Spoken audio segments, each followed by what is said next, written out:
মানুষ এত কাপুরুষ হতে পারে সেটা আপনাদেরকে না দেখলে কখনো বুঝতামই না। কেমনে পারলো এই কাজটা করতে ভাই আমার বলেন তো, কেমনে পারলো?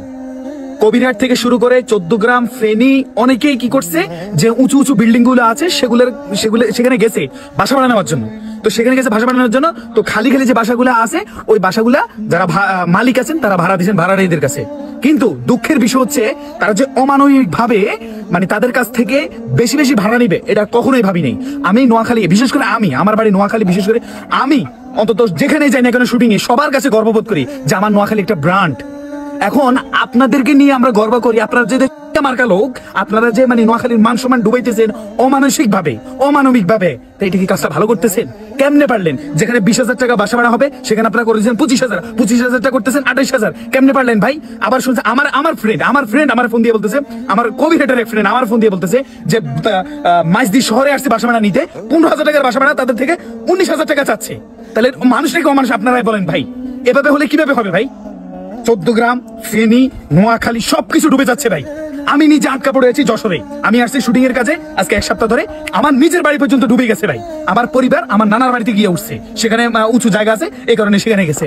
অথচ দেখেন আমার নিজের নোয়াখালীর মানুষের পাশে নেই।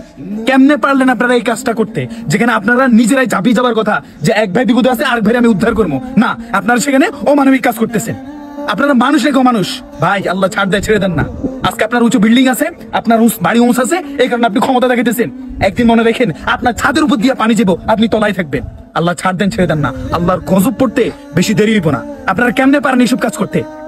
আমি অনেক বড় লোকের দেখছি ভাই, আমার কাছে অনেক, আমি আমার বাড়ি নোয়াখালী, আমি তো জানি কে বড় লোক, কে গরিব, কে ধনী, কে মধ্যবিত্ত, আমি তো জানি। কোটি কোটি টাকার মালিক দুবাই গিয়ে বসে আছে, আমেরিকা গিয়ে বসে আছে, কোনো খবর নাই, কানাডা গিয়ে বসে আছে। আপনারা খালি শুকনো খাবার নিয়ে দৌড়াদৌড়ি করতেছেন, মানুষগুলোর আগে উদ্ধার করেন। ফেনীর বুকে এখনো 700 থেকে 800 মানুষ এখন আটকা পড়ে আছে। ফোন দিয়া বলতেছে যে খাবার উদ্ধার করেন মিয়া, মানুষ বাঁচলে তার প্রতি খাইবো। আপনি খাবার নিয়ে এসে দেখবেন যে সবাই ব্যাটকে দিচ্ছে, লাভটা কি হবে? আপনাদের কাছে রিকোয়েস্ট থাকবে ভাই, আপনাদের কাছে রিকোয়েস্ট থাকবে মানুষগুলোর উদ্ধার করেন আগে, ফেনী থেকে শুরু করে সবাই। আর আমি কি বলবো আপনাদেরকে, রাতের অন্ধকারে বান ছেড়ে দেয়, রাতের অন্ধকারে বান ছেড়ে দেয়। এটা কেমন মানুষ হইতে পারে আমার বলেন আপনারা? রাতের অন্ধকারে, আর বেড়া তোরা বান ছাড়বি ভালো কথা, বইলা বান ছাড়, দিনের বেলা বান ছাড়, আগে ঘোষণা দিয়ে দিচ্ছে বান ছাড়, আপনারা সবাই সরেন।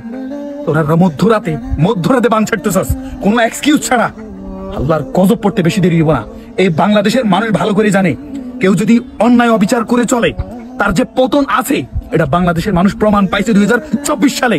এটাও মাথায় রাখেন, যারা বাংলাদেশের বিপদ ডেকে আনতেছে, এসব পানি দিয়ে যুদ্ধ করতেছে, তাদের উপর আল্লাহর গজব নিজ হাতে পড়বো। এই চোখে দেখে যাবো আমরা আল্লাহর গজব কিভাবে পড়বো।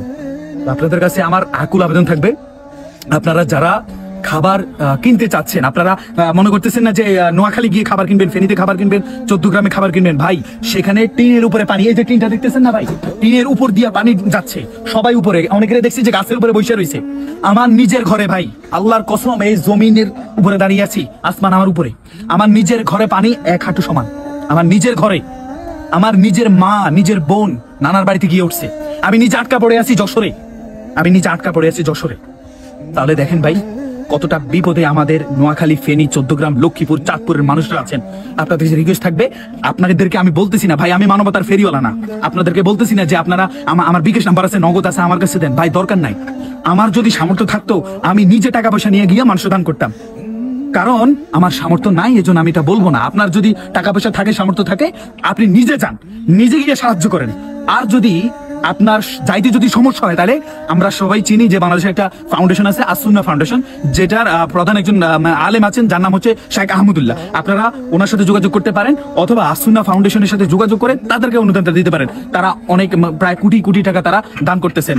আর আমি আমাদের বাংলাদেশের প্রধান উপদেষ্টা ডক্টর ইউনূস স্যারের কাছে আমার আকুল আবেদন থাকবে, আপনার কাছে আমি আকুল আবেদন জানাচ্ছি, আমি রিকোয়েস্ট করতেছি, নোয়াখালীবাসীর হয়ে আমি রিকোয়েস্ট করতেছি, আপনি দয়া করে কয়েকটা হেলিকপ্টার পাঠান। এছাড়া আমি কোনো উপায় দেখতেছি না। আমরা নৌকা নিয়ে যাব ভাই, মানে পানি যেভাবে টলমল করতেছে ভাই, নৌকা শুদ্ধ উল্টে ফেলায়, নৌকা দিয়ে কিচ্ছু হবে না। হয়তো ইলেকট্রিক স্টিমার লাগবে, ট্রলার লাগবে, স্পিড বোট লাগবে, আর এর বিকল্প আছে আপনার হেলিকপ্টার পাঠাতেই হবে। এই ছাড়া উদ্ধার করার কোনো অপশনই নেই। আপনাদের কাছে রিকোয়েস্ট থাকবে, আপনারা সবাই এগিয়ে আসুন। আপনারা যে যার মতো করে ভাই, কেউ কারো ঘর বিটে নিয়ে আফসোস করে না ভাই, ঘরের মাল সামানা সব বাদ দেন, মানুষগুলোর বাঁচান ভাই, ছোট ছোট বাচ্চা তারা পানিতে ভেসে যাচ্ছে। অনেকে তো দেখতেছি ফার্মের যে ফার্ম আছে সবকিছু ডুবে যাচ্ছে, মুরগি সব মরে গেছে, গরু মরে যাচ্ছে, সবকিছু ভেসে চলে যাচ্ছে। ভাই আপনাদের রিকোয়েস্ট থাকবে, আপনারা এগিয়ে আসুন, নোয়াখালী মানুষের পাশে এগিয়ে আসুন, আপনাদের কথা সারাটা জীবন মনে থাকবে।